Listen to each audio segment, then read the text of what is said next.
ne tu es censé les protéger moo tax trahison boobu ñuy wax noonu mais Macky Sall a trahi ce peuple là haute trahison ba xam tax ma ne haute trahison fa am haute trahison yow ñi nga xam ne yow constitution moo la wax ne yow yaay war a sàmm seen karange yow finalement nga bàyyi loolu nga ne damay wut maintenant ay armes damay wut ay munitions pour réprimer ce peuple là ça veut dire que yow tu as trahi ton peuple moo tax Macky Sall lu ci nit ñi mën a wax mooy Macky Sall il doit payer de en tout cas li mu def Sénégalais yi dama ne j'ai vu une dame là qui se trouve à Bordeaux je crois madame Biga Ndiaye qui demande qu'on doit extrader Macky Sall moi je l'appuie dans son combat Macky Sall doit être extradé parce que ce qu'il a fait de mal dans ce pays là il doit répondre devant les tribunaux loolu moom mooy dëgg mënoo jël jibi 105 tonnes de munitions nga commandé ko ba pare pour utiliser ko contre tout simplement des citoyens sénégalais yu taxaw ne ñoom ils veulent la démocratie dans ce pays guerre la woon nga taxaw nga ne loolu di fi amee mais regardez comment on a réprimé sauvagement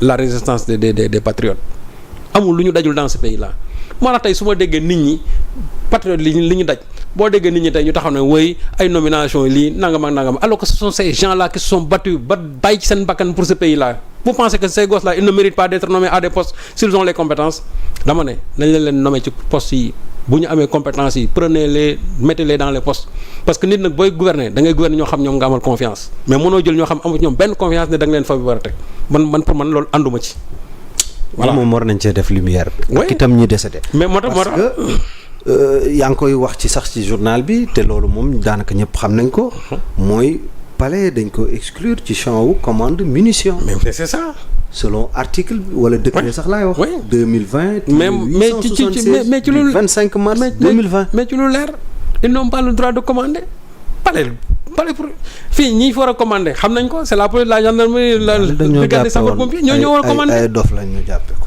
ñoo même gis nga xool même le ministère de l'environnement Abdou Karim Sall ci boppam amul sax droit commander. oui article décret moo ko wax lii c'est la loi quoi. moom sa commande dafa waroon transiter par l'armée ou bien la police la gendarmerie mais Abdou Karim Sall en tant que ministre de l'environnement amul benn maxam pour commander ay armes. lii moom c'est grave. c'est-à-dire que loolu tey su amoon mooy palais bi ku mu neex bu la neex nga armé wu. toog di xaar. oui parce que droit moo encadré lii. moom la li ma leen liiral sànq. moo ko encadré léegi nag lan moo tax ñoom Macky Sall jalgati loolu. c'est ça la question lan moo tax ñoom ñu jalgati loolu. et tout a été xam nga boo gisee affaire bi lépp ça se fait en catimini tout ça se fait en catimini. yaa ngi may woon image bu doy waar. parce que ñii nii en 2024. tout ça peut-être ci nekk mënoon na dekk ci leneen. booy yëpp nag nañ jàpp ne bal yi fi commandé ñoo leen rey. bal yeeg armes yooyu ñoo rey booy ñu ngi nii. toutes ces dérives là yi nga gis fii la plupart du temps ñu naan ay police ay gendarmerie ce n'est ni la police la gendarmerie ou bien ay quelques exceptions près mais ñi ci bëri c'est des nervis yoo xam ne que les gens ont recruté jox leen ay armes xamul nu ñu ko utiliser ils ont tiré sur ces gosses là loolu moo am moo tax ma ne affaire deewu boy yi kooku moom bu yeboo ñu jëm ci ubbi ay enquête ba mu leer tous ces gens là yu nga xam ne dañ ci tax ñoom ils doivent payer pour man jàpp naa ne li gën a am solo détournement yi ñuy wax nii sax pour man grawul mais booy yi nga xam ne dañu ñàkk seen bakkan te ñu jël ay balles pistolet dóor leen ko on doit mener des enquêtes minutieusement tous ces gens là qui sont mêlés ou bien éclaboussés par ces histoires de meurtre ou bien d'assassinat ñoom ñëpp yoon daf leen war a teg loxo y compris maintenant la disparition de Didier Badji ak le Fulbert Sambou yooyu yëpp dañ leen ci war a boole. ñi ñëpp war nañoo. et ça loolu nag il faut que mu am une justice forte boo xamante ni qui ne dépend d'aucune en tout cas puissance ni exécutive ni législative parce que ñoom aussi c'est une institution boo xam ne ni indépendante mener seeni enquête comme cela se doit mais loolu aussi bien sûr ordre du procureur de la comment dirais-je du ministre de la justice garde des sceaux waaw loolu moom lu ñu war a taxaw la parce que il faut rendre justice nag vraiment à ces martyrs man jàpp naa ne loolu mooy dëgg tant que defuñu ko nañ jàpp ne ce Sénégal gii boo deful ndànk pour mu am yenn stabilité dina am problème donc il faut nécessairement qu'on ouvre des enquêtes sur et faire la lumière sur l'ensemble de ces gosses là yi décédés pendant la résistance patriotique te li ma lay wax mooy rek les armes commandées par AKS génnu ci ak aussi les armes commandées par le palais présidentiel ñoom tamit génnuñu ci sur tout ce qui s'est passé pendant ces 3 ou 4 dernières années c'est compliqué. waaw alors Serigne Saliou man finalement sax xaw ma sax lu ñu war a wax finalement ci émission bi mais quand même mais retourné ci waat ci benn question boo xam te ne nii yaa ngi ko doon posé ci semaine bi mooy lan la ñuy xaar leeral coow lu jëm ci le maire de Dakar muy Barthélémy Diaz ak Ndiaga Diouf coow loolu tamit lan nga jàpp ne kañ lay jeex ak lan moo nekk ci ginnaaw. waaw xam nga même loolu je crois journal avant-hier lañ ko génne yor ça crée encore des polémiques les gens de Taxawu Dakar ñenn ñi ils m'ont encore insulté copieusement. bi affaire bi génn. mais oui. dans seen plateforme yi ils m'ont c'est-à-dire parce que tout simplement on a dit qu'attendent les nouvelles autorités pour déchoir Barth de ses mandats. waaw mais ñoom nañ lire article bi xam nga ça c'est le titre nañ lire article bi parce que article bi soo gisee article bi dafa équilibré c'est un de mes journalistes qui l'a écrit mais article bi dafa équilibré parce que article bi lu mu wax mooy ñenn ñi ñoom unanimement jàpp nañ ne Barth moom tey waratul nekk député moom sax Barth moom loolu il en est convaincu comme que waratul mën nekk député te yoon teg na ko donc je crois que nañ def yoon xam mooy lan le ministre de la justice il saisit le président de l'Assemblée nationale ñu déchoir Barth de son mandat de député mais bi gën a am kii mooy la mairie de Dakar parce que mairie de Dakar bi soo xoolee article 135 du code des collectivités territoriales lu mu wax moom dane bu fekkante ne da nga def crime dañ la war a révoquer or Barth moom il a été en tout cas accusé de coup mortel léegi nag dañuy wax nañ ko bëggoon sax requalifier en crime ñu ne déedéet kenn requalifié wu ko ces avocats mordicus ont dit que donc Barth moom quoi qu'il en soit cette révocation là ne lui est pas du tout applicable mais daf ci am ay conseils yoo xam ne ñoom li ñu jàpp mooy aujourd'hui l'image même de la mairie de Dakar va en ternir parce que ñoom dañ ne que ça soit meurtre que ça soit crime que ça soit coup mortel dañuy jàpp ne Barth moom moo ko rey loolu ñu wax même su fekkee ne dañ ne légitime défense la aussi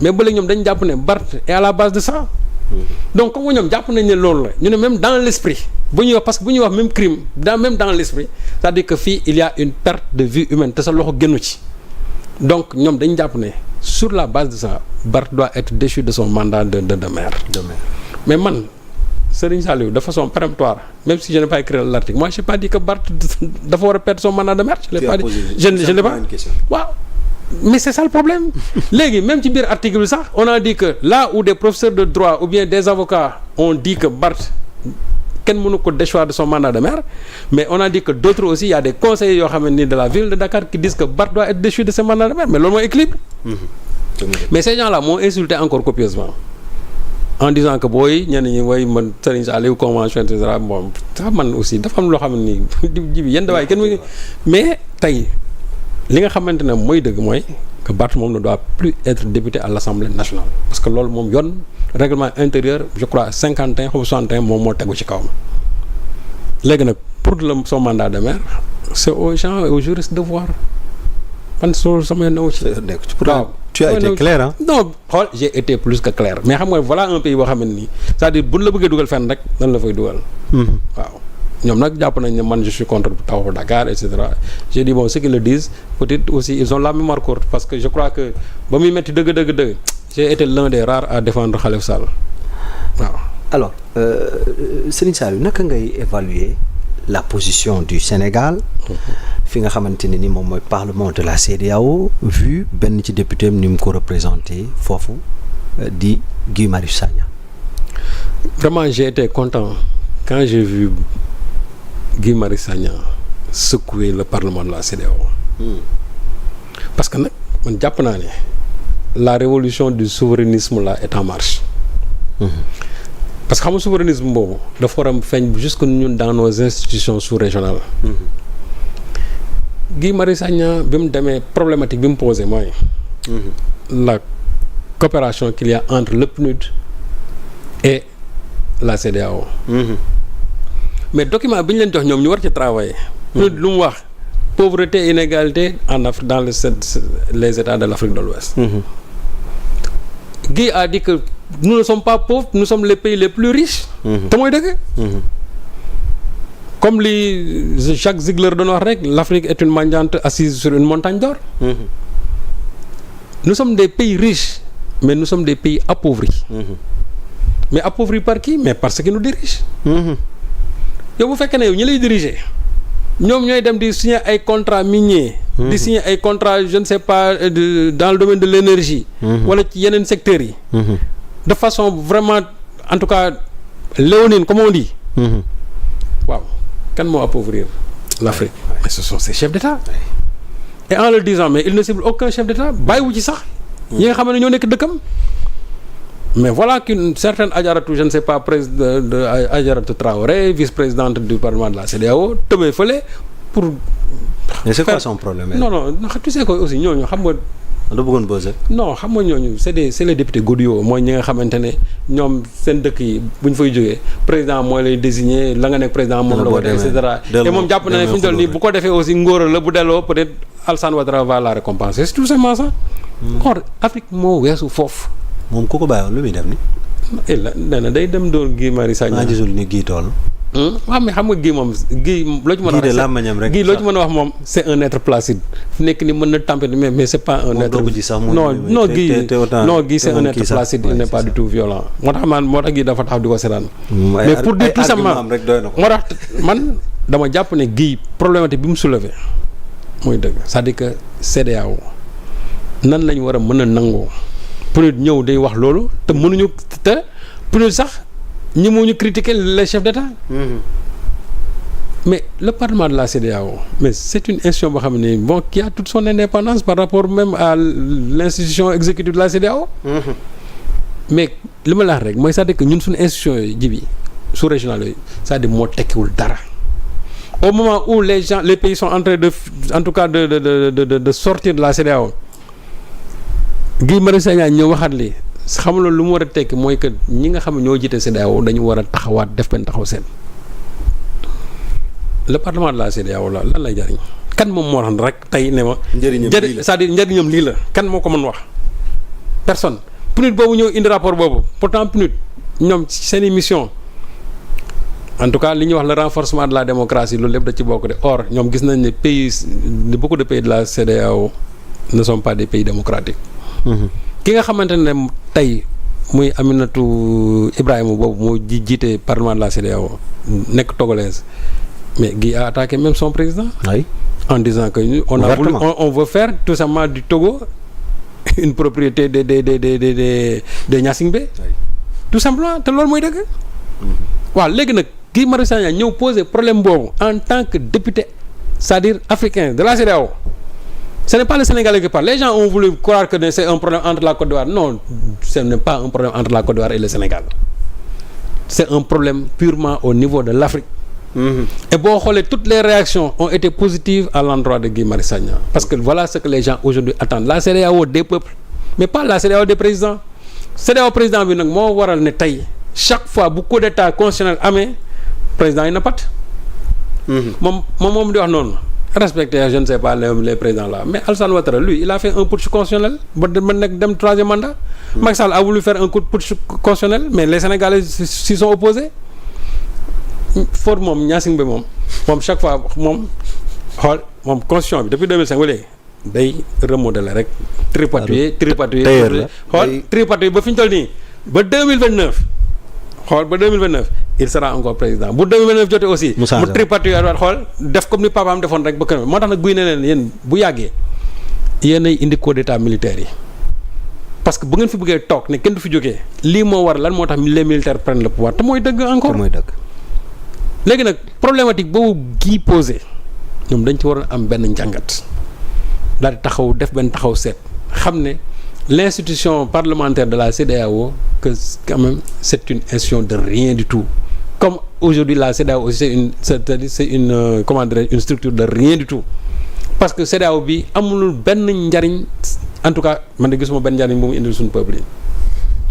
PNUD boobu ñuy wax aussi c'est le programme des Nations Unies pour le développement PNUD boobu. mais ban rôle le Sénégal di jouer ci décision régionale yi am.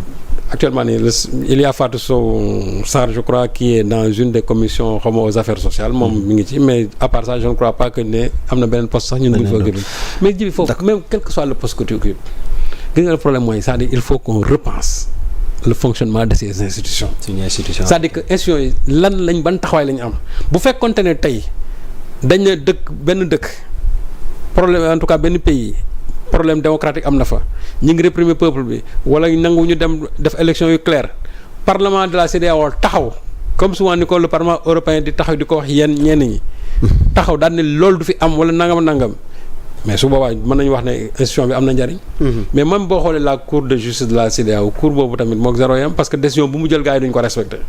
alors que ces décisions sont exécutoires mais décision bu mu fi jël ñu jël ko teg ko fële Macky Sall ñaata yoon nañ ko daan ci lu jógee cour de justice de la CEDEAO mais mësuñu ci appliqué leen c'est pour dire tout simplement que ñun nous sommes les premiers violeurs même de nos institutions. loolu mooy dëgg donc institutions yi nag jaratul nit di ci rey seen bopp soo xoolee la session là la plénière.